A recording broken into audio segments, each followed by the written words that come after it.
आप सभी को मेरा सादर नमस्कार। मैं अंकुश ठाकुर और आज हम 10वां के इतिहास विषय के बारे में पढ़ने जा रहे हैं। तो इसमें हम जो स्टार्ट करने जा रहे हैं वो पहला अध्याय है।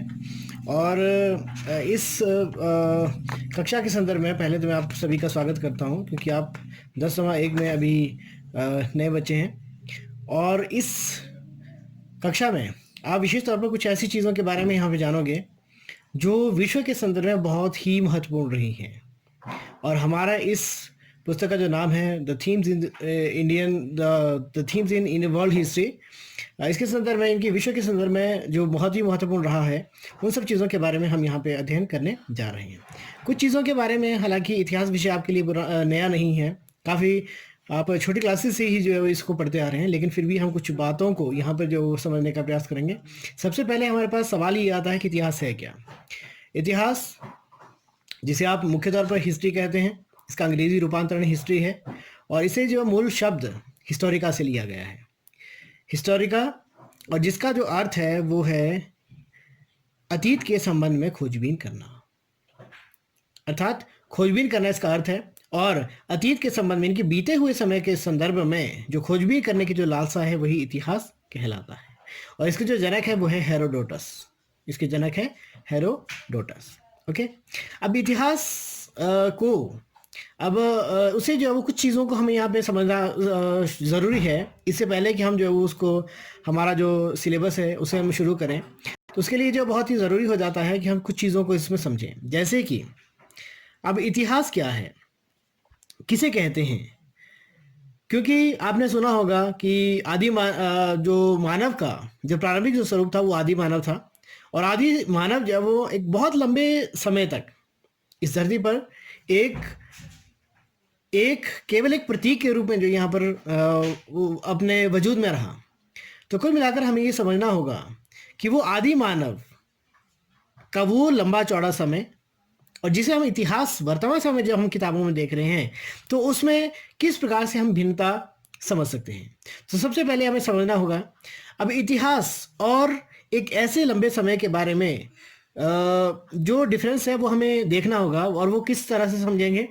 इतिहास वो सारी घटनाओं का वो लंबा चौड़ा एक समय है जिसके संदर्भ में हमें लिखित साक्ष्य उपलब्ध होते हैं।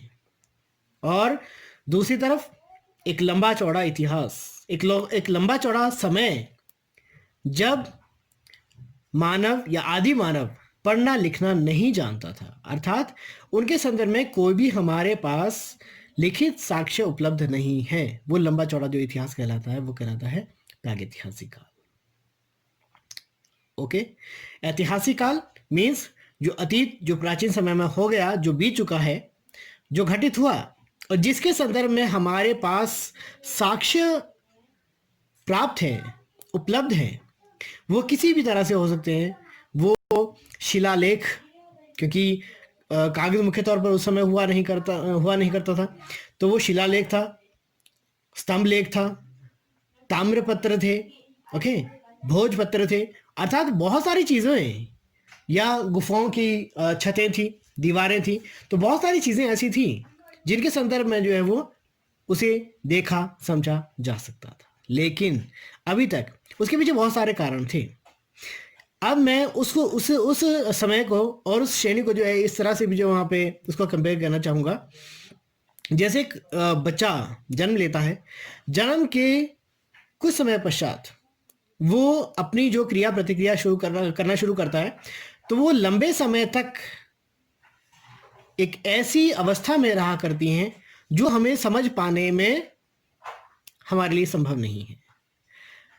उदाहरणतः जब एक बच्चा थोड़ी बहुत होश संभालता है, तो उसके उपरांत जो है वो अच्छे से ना तो बोल पाता है, ना तो चल पाता है, यहाँ तक कि जो है वो कुछ शारीरिक जो क्रियाएं हैं वो भी अच्छी तरह से नहीं कर पाता।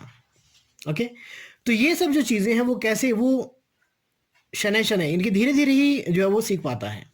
तो वो सब चीज़ें हमें समझनी होगी कि आदि मानव ने, चाहे वो घरों में रहना, चाहे वो खाना बनाना, चाहे वो अनाज उगाना, चाहे वो भाषा का प्रयोग करना, चाहे वो लिखना है, वो सब चीज़ें उसे स्वतः ही नहीं आ गई। उसे ये सब करने के लिए एक बहुत लंबा समय व्यतीत करना पड़ा। अब उसके लिए हमें ये जानना जरूरी है, कुल मिलाकर जो कुछ घटित हुआ उसे हम दो भागों में बांट लेते हैं, अर्थात एक वो भाग जिसके संदर्भ में हमें किसी ना किसी प्रकार का साक्ष्य उपलब्ध है, लिखित साक्ष्य उपलब्ध है, तो वो हो गया हमारा ऐतिहासिक काल। और एक वो एस्पेक्ट, एक वो फेज जिसके संदर्भ में हमें हमारे पास लिखित साक्ष्य उपलब्ध नहीं है, वो एक अलग फेज है, और उसे हम जो कहते हैं वो कहते हैं प्रागैतिहासिक काल, प्राक इतिहास। ओके, अब ये जो प्रागैतिहासिक काल है, मुख्य तौर पर जैसे हम इसको कुछ श्रेणीबद्ध अगर करने का प्रयास करें तो हालांकि इसके अलग अलग फेजेस हैं, अलग अलग इसके स्टेजेस हैं, लेकिन मुख्य तौर पर इसे जो है वो हम तीन भागों में बांट भी सकते हैं। एक पूरा पाषाण काल, ओके, दूसरा पूर्व पाषाण काल या पूरा पाषाण काल, दूसरा मध्य पाषाण काल, और तीसरा नव पाषाण काल या उत्तर पाषाण काल। ओके, पाषाण काल इसे इसीलिए कहा गया क्योंकि इस समय आदि मानव के जो औजार और हथियार जो वो प्रयोग में करता था वो अधिकतर किस चीज के बने होते थे, पत्थरों के बने हुआ करते थे। ओके, तो ये जो था वो क्या था, पाषाण काल था, प्रागैतिहासिक काल था। फिर इसमें अलग आया उसके बाद की कुछ घटनाओं के बारे में यदि मैं बात करूं तो उसमें सेकंड, उसके बाद जो अगला जो क्रम आता है वो आपका आपने पहले भी सुना होगा कि तांबा सबसे पहले जो वो ज्ञात एक धातु थी, ठीक है। फिर उसके बाद जो वो ताम्र पाषाण काल आया, फिर उसके बाद जो है वो आपका मुख्य तौर पर हम देखते हैं तो कांस्य युग आता है, उसके बाद जो है वो लोहा युग आता है। अब लोहा जब से आया उसके बाद जो है वो उसके बहुत बड़े स्तर पर जो है उसके परिवर्तन देखने को मिलते हैं। अब हम सुबह से लेकर इनकी प्रतिदिन की जो हमारी जो क्रिया है उसमें भी हम देखते हैं कि यदि हमें किसी दिन ऐसा करना पड़े कि हमें जो है वो लोहे के या लोहे से बनी हुई चीज़ों के प्रयोग के बिना एक दिन भी गुजारना हो तो आज के संदर्भ में शायद वो बहुत ही मुश्किल होगा या नामुमकिन होगा, क्योंकि सुबह उठने से लेकर जब वो रात को सोने तक बहुत सारी चीज़ें ऐसी होती हैं जो लोहे की बनी हुई होती हैं, चाहे वो हमारे रहन सहन के लिए है, चाहे वो हमारा उपकरण है, ठीक है, चाहे वो हमारी खेती बाड़ी है, इनकी उसके बिना जो वो हमारा जो बसर हो पाना आज के समय में मुमकिन नहीं है, ठीक है। तो ये सब चीज़ें हमें समझनी होंगी। तो वो सब चीज़ें क्रमशः होती गई, परिवर्तित होती गई, उसमें विकास होता गया और वर्तमान स्वरूप तक यह इस प्रकार से जब वो आ पाया। अब अगले संदर्भ की यदि हम बात करें तो उसमें मुख्य तौर पर जो है वो हम उसको जो है वो कुछ चीज़ों में बांटना चाहेंगे। जैसे हमने ये देख लिया कि इतिहास क्या है, सेकंड में हमने देख लिया प्राक इतिहास क्या है, फिर उसमें हमने उसके कैटेगराइज कर लिया पाषाण काल। इसमें बाद के जो आपका जो सेशन होगा उसमें जो वो आपको ये क्लियर बतला दिया जाएगा कि ये सेशन इसमें कौन कौन सी चीज़ें आएंगी, कौन कौन से समय तक जो ये यहाँ पर जिसको निर्धारण किया जाएगा।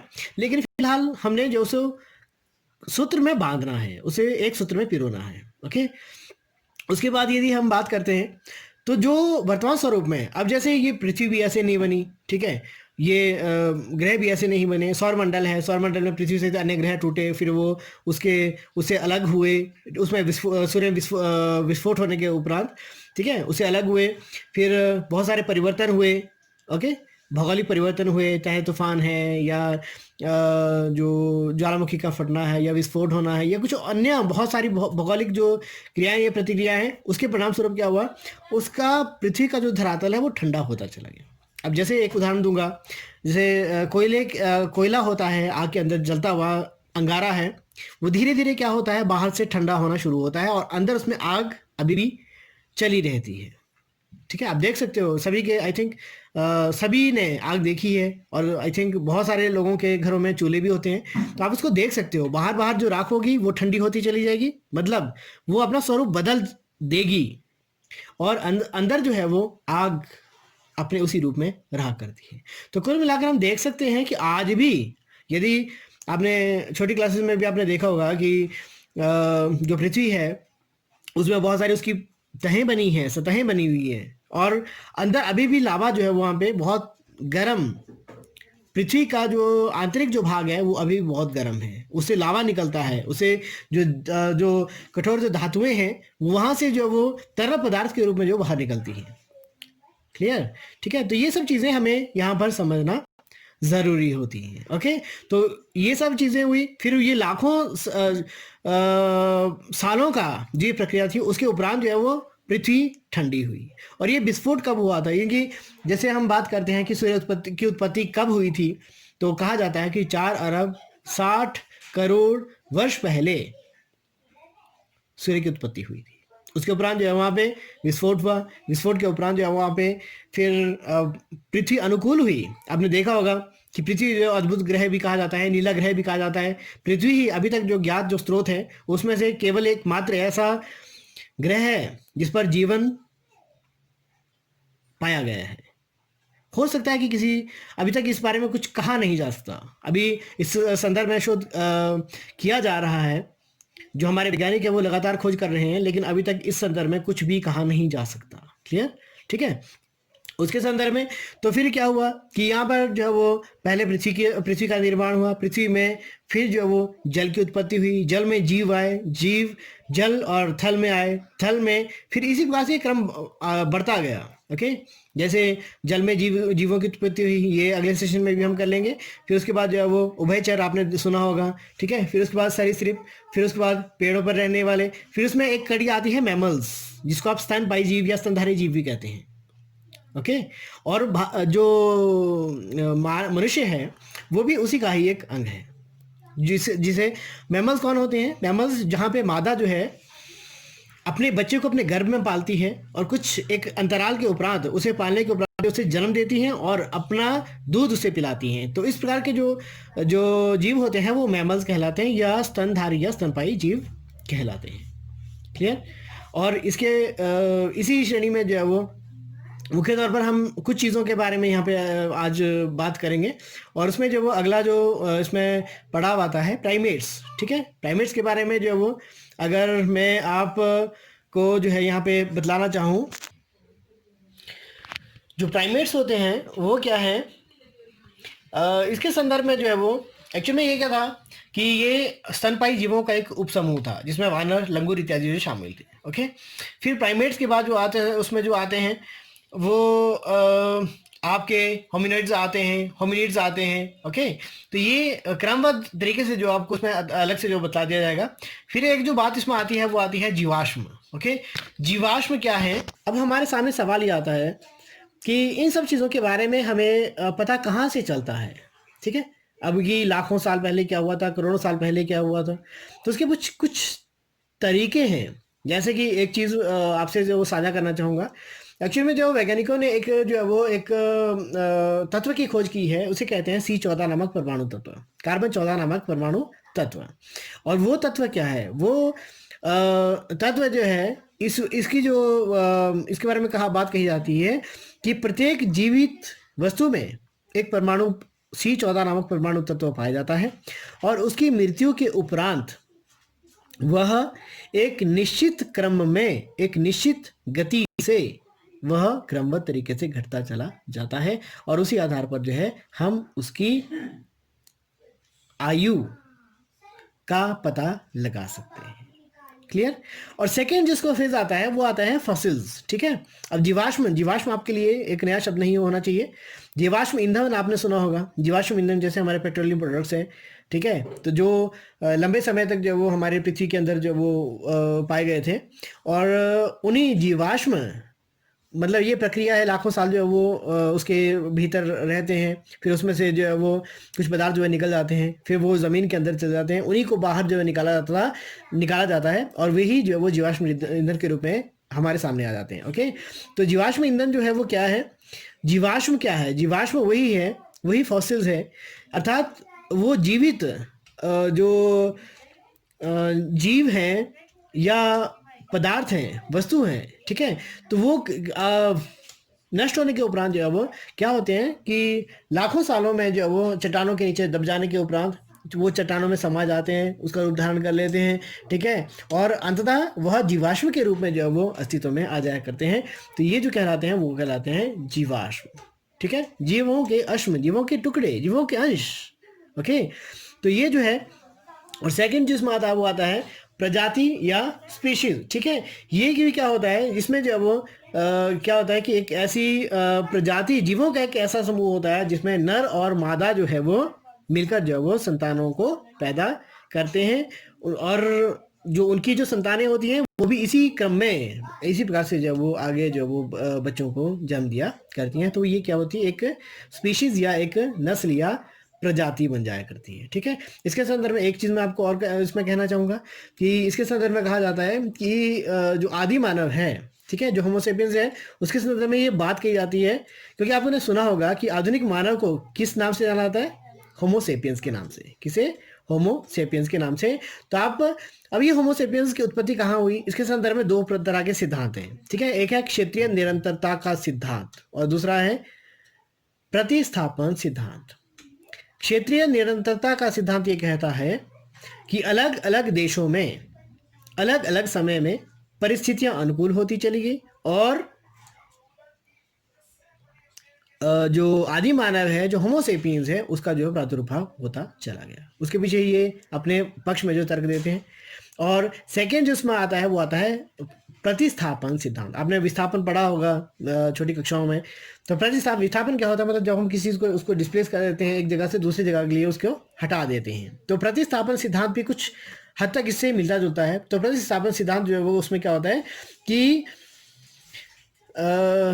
जो उनका ये मानना है, उसकी जो मतलब इस तर्क को मानने वाले ये तर्क देते हैं कि इसके जो अनुयायी हैं वो कहते हैं कि होमोसेपियंस की जो उत्पत्ति है वो एक ही जगह अर्थात अफ्रीका में हुई, और वहीं से वो अन्य जगहों के लिए विस्थापित होते चले गए, और ये विश्व के हमारे जो समस्त महाद्वीप हैं उसमें जो फैलते चले गए। ठीक है, तो कुछ चीज़ों को आपने जो है वो इस वीडियो के माध्यम से आपने प्रिपेयर करने का प्रयास करना है। जैसे इतिहास क्या है, सेकंड प्राक-इतिहास क्या है, उसके कितने खंड हैं, मुख्य तौर पर किन किन चीज़ों के बारे में हमने यहाँ पे बात की। पूर्व पाषाण काल, मध्य पाषाण काल, उत्तर पाषाण काल, फिर यहाँ पे एक कांस्य ताम्र युग आएगा, फिर इसमें कांस्य युग आएगा, फिर लौह युग आएगा। ठीक है, फिर हमने अगली जो हमने मुख्य तौर पर यहाँ पे जो बात की कि किस प्रकार से जो है वो मतलब हमारी पृथ्वी की उत्पत्ति हुई। ठीक है, जीवों की उत्पत्ति किस प्रकार से हुई। ओके, और अगले क्रम में हम जो है किस प्रकार से हमने सिद्धांतों के बारे में इसमें देखा कि किस प्रकार से दो तरह के उसमें सिद्धांत हैं। एक है क्षेत्रीय निरंतरता का सिद्धांत और सेकेंड वन इज प्रतिस्थापन सिद्धांत। मुझे लगता है कि आज के लिए इतना ही काफ़ी है, और इसी के साथ आप सभी का बहुत बहुत धन्यवाद। कृपया इसको देखें, समझने का प्रयास करें, और यदि आपको समझ नहीं आता है तो आप मुझसे फिर से पूछिए। जय हिंद, जय भारत।